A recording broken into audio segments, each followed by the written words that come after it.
Hello everyone, my name is Voodoo, and welcome to my Vengeance Demon Hunter gearing guide. Now normally I would include this as part of a bigger Vengeance Demon Hunter Season 2 guide, and that will be coming. However, I need a few more days for it. So today, we're going to go over trinkets, embellishments, and just kind of some stats and stuff for you to use on your Vengeance Demon Hunter to get the most out of it in Season 2 of Dragonflight.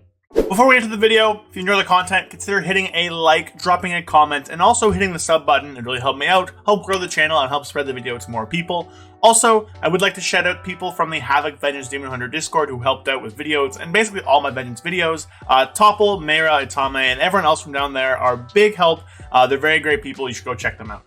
With that out of the way, let's get on to the video and talk about what gear you should want for your Vengeance Demon Hunter.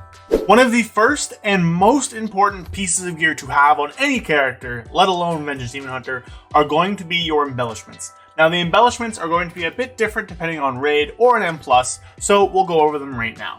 So for raid, you're going to want 2 Shadow Flame armor patches, just in every scenario. Those are going to be your best, and you want them on 2 of your wrist, belt, chest, or boots. Those are going to be your best slots to craft them onto.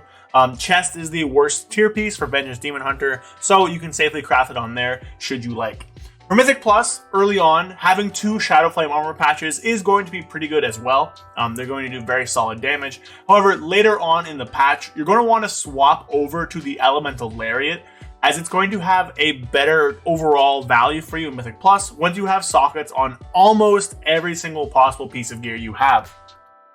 The Toxic Thorn foot wraps and all the other boots generally aren't too good. Toxic Thorn foot wraps is generally not the best because of frailty causing a lot of healing procs, meaning you won't get a lot of the damage. They're still viable, but not overall the best.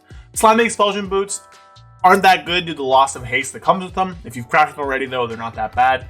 Spore Colony shoulder guards are also very similar to this, as they're not going to really get full value, as the damage debuff will generally fall off when your target dies and give you really poor uptime. You can also just obtain 450 shoulders from raid, which can be catalyzed into tier shoulders, which will almost always be very better for you than the Spore Colony shoulder guards. So to recap, for raid, you want 2 Shadow Flame armor patches on 2 of your wrists, belt, chest, or boot slot. Any of those will be fine. In Mythic Plus early on, that works perfectly as well. And later on, once you have sockets on almost every single possible piece of your gear, or as many sockets as possible, swapping over to Elemental Lariat in your next slot, and then the Shadow Flame armor patch will do very good for you as well, and be very, very good in terms of output. Now, what stats are going to be best for your Vengeance Demon Hunter? Well, in terms of stats, generally in all cases, haste is going to be your best stat. Haste reduces the global cooldown until you reach 100% haste, of course, between each of your spells, and also reduces the cooldown of Demon Spikes, Immolation Aura, Fellblade, and Fracture. This basically condenses your rotation, gives you more uptime of your defensives, and gives you more Fury and Soul generation. After that, Critical Strike is going to be your second best stat. The Critical Strike increases the damage chance of your abilities to do double damage, and also converts into parry chance, which is a very, very solid defensive stat. It also gives you more Fury with Volatile Flamebud whenever your Immolation Aura crits. Versatility is going to be roughly on par with Critical Strike as well. Both of those stats are going to be even. Versatility is just a flat damage increase and healing increase, as well as decreasing damage taken by half of the offensive increase. Finally, bringing up the rear is going to be Mastery. Our Mastery increases our attack power, as well as the amount of armor we get from Demon Spikes based on agility, and increases that by half the amount outside of Demon Spikes. So basically, you'll get 6 armor passively with your Mastery, and double that to 12 in Demon Spikes, just as an example. Now, Mastery is fine, but it is just generally worse than the other 3 stats. Now, I'm not saying like the difference between these stats is very big. It's not like, you know, haste is 100, crit and verse are 70, and the other one's like 35. It's more like 100, 98, 98, and like 94 on a rank of things. So generally for tanks, just in general, eye level is going to be king. Agility is one of your best stats, gives you attack power, dodge chance, and armor, stuff like that. Stamina is going to be very powerful. More armor just on your gear is going to be very powerful. So generally speaking, eye level over everything will be the best for tanks. However, you know, past that, haste, Critical Strike, and Versatility are going to be your best 3 stats. Mastery is going to be the worst of the 4, but again, it's not going to be that big of a difference. So haste, Versatility, crit, and then Mastery bringing up the rear. Now let's talk about trinkets. So in Raid, the best trinkets for you to get are going to be the Dragonfire Bomb Dispenser, the Beacon to the Beyond, and the Elementium Pocket Anvil. Dragonfire Bomb Dispenser and Beacon to the Beyond are ahead of the Elementium Pocket Anvil. However, the Pocket Anvil is very, very good for you. Now, do note, you do have to go into Havoc loot spec to get the Pocket Anvil, and it does change your rotation in single target by a good bit. Basically, when you have the Pocket Anvil, it's very useful for you to just almost never push Spirit Bomb unless you're at low Anvil stacks and there's a brand on the target and you're going to overcap souls. Otherwise, you just basically want to only use Soul Cleaver just for all that single target damage, also to proc Elementium Pocket Anvil. However, generally it will be better to just get Bomb Dispenser and Beacon to the Beyond and just kind of use those as they come off cooldown. For Mythic Plus, Beacon to the Beyond is going to be very good as well. Dragonfire Bomb Dispenser is also very good there, so if you can get it for Raid, then you're very good in Mythic Plus as well. Substitutes for those are going to be Harlan's Loaded Dice and Mark of Dargul. Those are both very good offensive options as well. Beacon to the Beyond is going to be the best in all scenarios, so pick that up as soon as you can. But Harlan's Loaded Dice and Mark of Dargul are going to be very good in the other slot for that. Now, in terms of defensive trinkets, the best two are going to be Ward of Faceless Ire, which drops from the Raid, and Treemouth's Festering Splinter, which drops from the Brackenhide Hollow Dungeon.